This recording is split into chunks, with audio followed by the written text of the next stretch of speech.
Spider-Man. Nothing but fucking Spider-Man. Welcome back to the Barely News Crew. I am your host here, Alexis, and I am joined today by a very old friend and an exclusive friend at that. Ladies and gentlemen, please welcome my dear friend Antonio. What's your last name?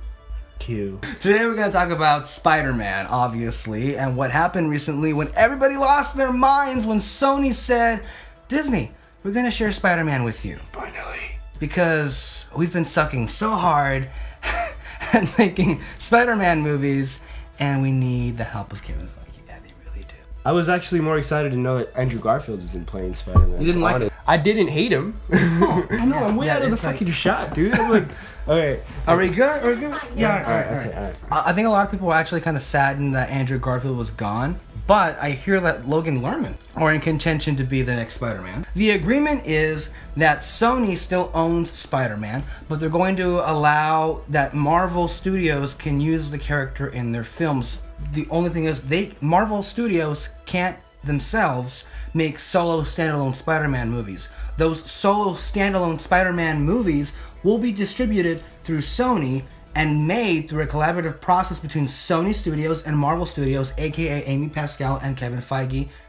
Then Sony wants us to believe that they maintain full creative authority, but honestly, if they really believe that, they wouldn't be asking Marvel for help. That's hilarious. They're hiding behind their own, failures, I guess. Oh my god. And the failure is here, like, Amazing Spider-Man 2 was almost universally panned for being less than stellar and didn't make as much money as it should have. I'm not entirely sure there's going to be one Spider-Man for both of it, because Spider-Man standalone movies that Sony is going to distribute, are those now considered Marvel Cinematic Universe movies?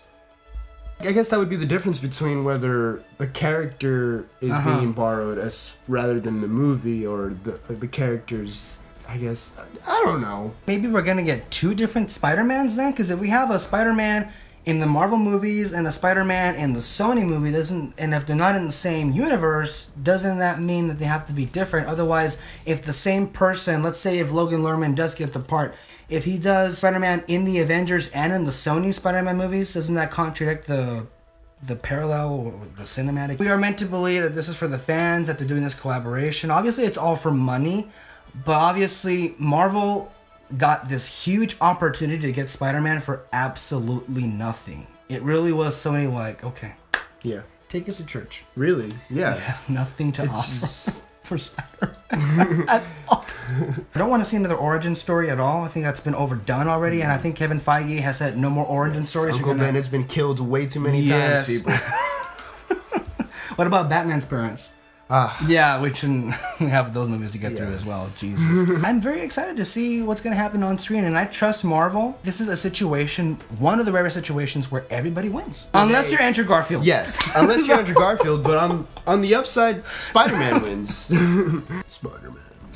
What? He does whatever a spider can. Thank you, Tony, for joining me on here, talking about... What? Thank you. Thank you. Everyone, this is Antonio. Make sure to look him up. We'll have more information on him later on. I am your host, Alexis, here as always. And remember, you're always welcome to the All Place for things, movies, music, television, news, and reviews. Wow, catchphrase, cool. Yeah, isn't it? That's new. It just slips out.